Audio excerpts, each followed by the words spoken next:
15th ranked UFC featherweight contender in the world, Bryce Mitchell. Bryce, thank you for the time, sir. Thank you for having me, brother. We will take the first set of questions from Gabriel Gonzalez with Cageside Press. Hey Bryce, how you doing, man?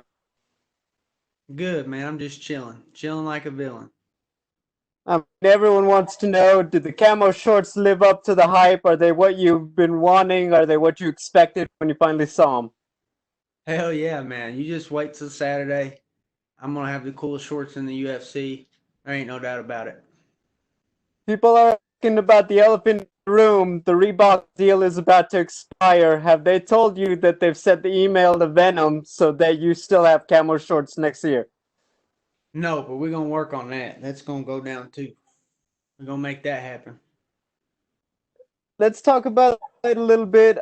You're on a great run. Just what's it been like to, I guess, stay focused as I'm assuming you're getting all of this new attention as you've had a great year so far? Yeah, it's the same mentality as before. Just show up, make the weight, and fight to 100% of my ability. And that's really what my job is, and that's what I do every time. Fighting a veteran Andre Feely, what does he bring as an opponent? Well, he's durable. Um, he's crafty. He's tricky. He's long. He's pretty well rounded. You know. And that's why he's hard to beat. That's why not a lot of people that beat him, and the people that have beat him, he was doing pretty good before they beat him. You know. So I go out there and beat him in dominant fashion. That's something that ain't nobody's ever done before. When you built up this reputation as a submission artist, how important is it, I guess, to continue to grow with your striking? Because obviously you know you're going to have their respect on the ground, but you want to be able to surprise them and you want to be a more complete mixed martial artist.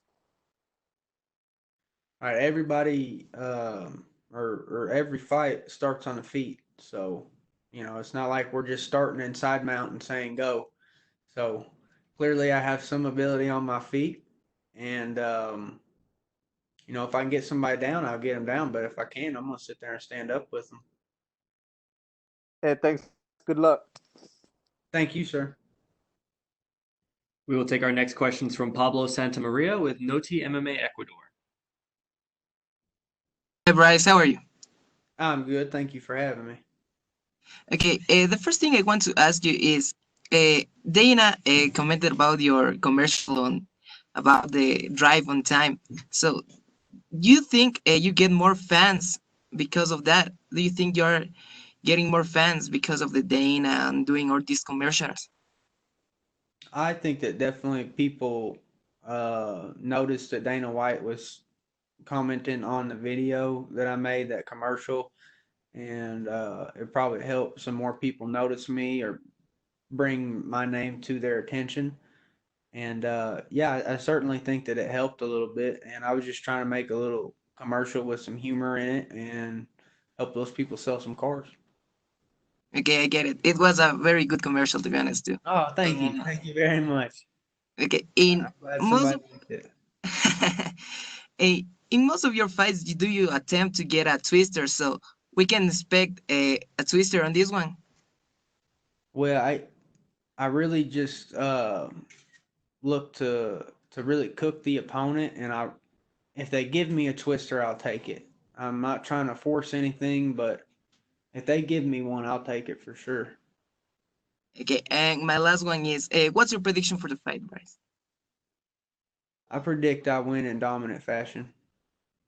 Okay, I get it. Thank you very much, and I can wait to see you in those camo shirts. And good luck in your fight. Thank you very much. We will take our next set of questions from Danny Segura with MMA Junkie. Hey, Russ. Back to camo shorts real quick. Were you surprised that Reebok came through because they don't really take too many requests, and we've sort of seen them throughout the years just keep uniform. Yeah, I was really surprised that they actually made the camo shorts and came through with the whole thing. And I think a lot of it was to do with Dana and my fans. And they just couldn't deny me no more because too many people was complaining at them. And I'm glad that it worked.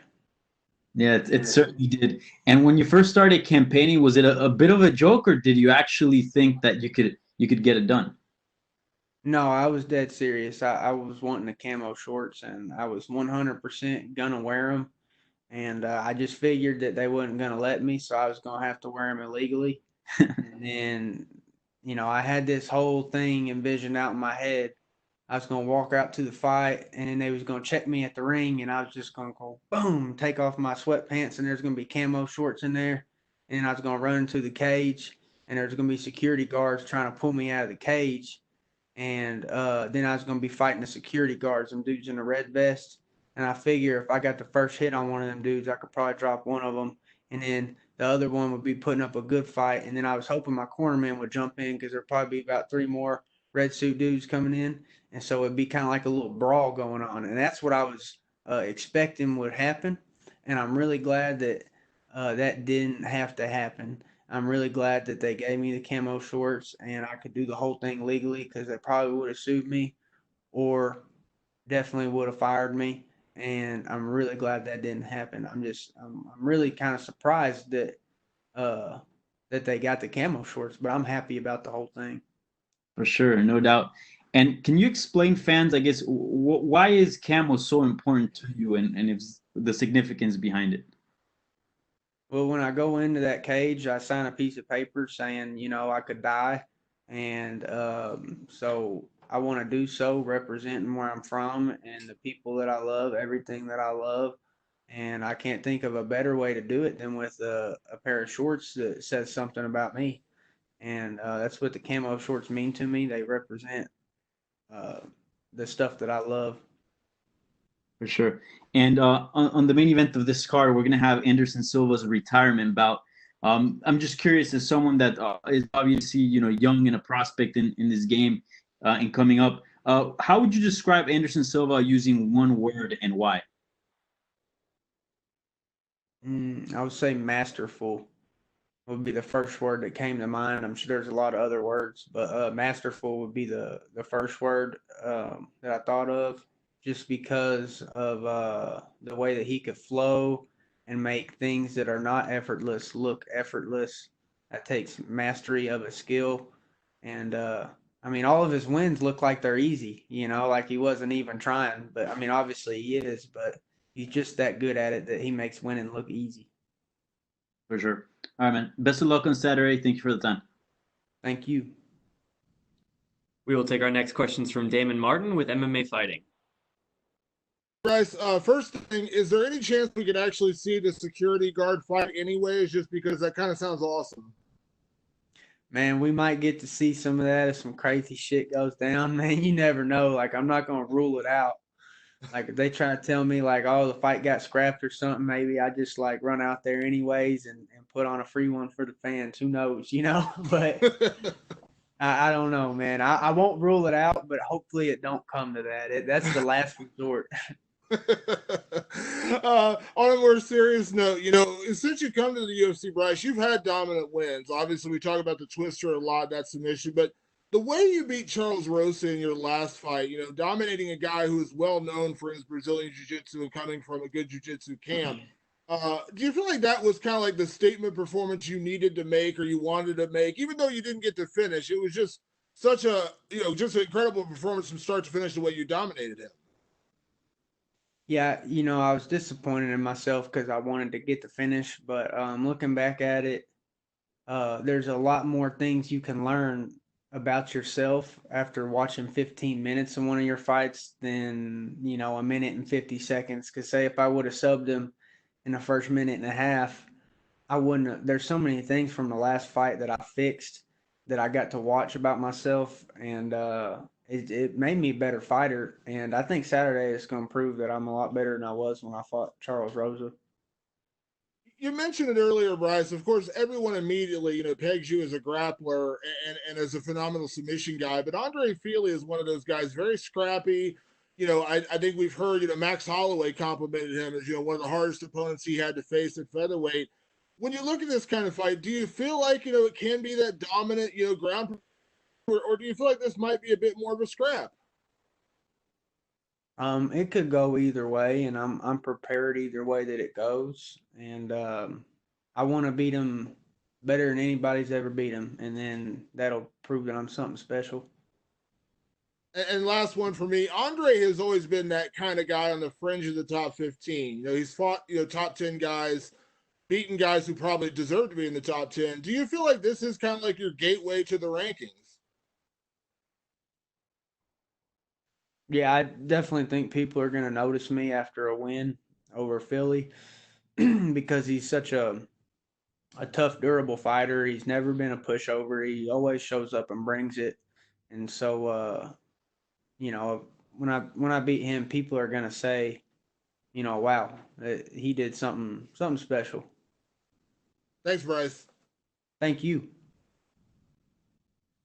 We will take our next set of questions from Cote Cruz with the Four to Win podcast. Hey Bryce, how you doing, brother? Nice talking to you. Thank you for having me, brother. No, thank you for your time.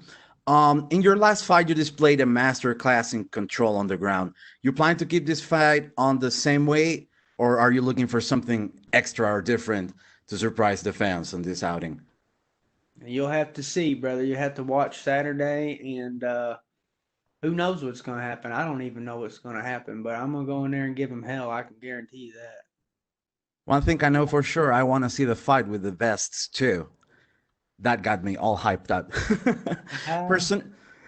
Personally, one of the most interesting fights in the future for you, I think it would be Kron Gracie. What's your opinion on a possible fight with him? Do you like the matchup? I think Kron's a very tough competitor, and he's also very durable, and it's a very tough fight. But yeah, I'll fight whoever they tell me to. I don't really have any control over any of that, and I'm just not gonna say no to whoever they tell me. So whoever they tell me to fight, I'll fight. I see. You're currently in the top 15 of the division with a win against Philly this Saturday. Who would you like to face next? Do you have a name on your mind yet? Yeah, I'm gonna fight Floyd Mayweather because I'm tired of him talking all that shit. And he likes to fight these little dudes. Like his last fight was this Japanese dude who threw the fight. It's like, dude, I'm not gonna throw the fight. I'm gonna go in there and fight Floyd. And I think I'd beat Floyd's ass. And I just don't like that he talks all that shit about MMA fighters. And so, yeah, if I get to pick who I'm fighting, it's Floyd Mayweather. But because I just don't like his attitude.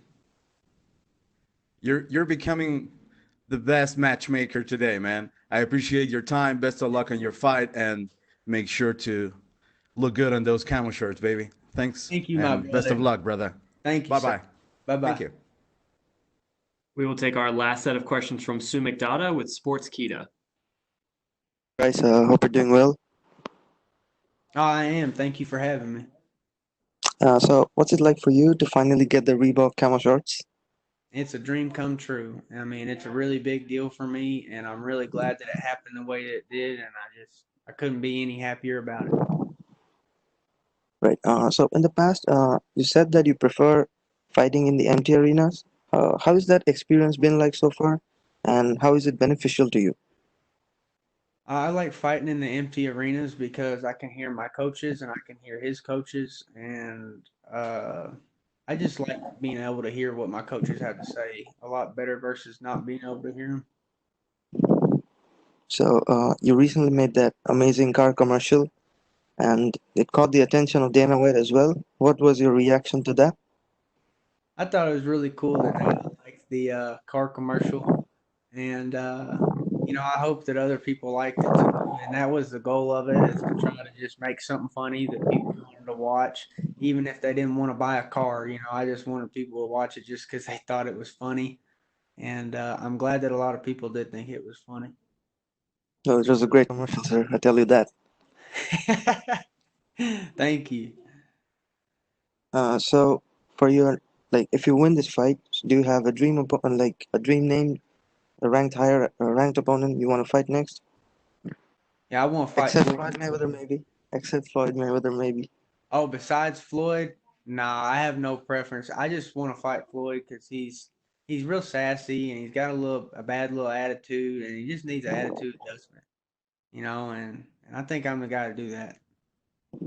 So like, there's nobody from the featherweight division. No preference. I mean, I think that they're all extremely good fighters and hard matchups, tough matchups, and I'd be willing to fight any of them. So last question for me: do we expect another insane Bryce Mitchell submission this week? I think that there could be a storm brewing. That's what I think. Check the forecast. We do hope so, sir. Good luck for the fight. Thank you, sir. Thank you so much, Bryce. That is all the questions we had for you, sir. All right. I appreciate you, brother.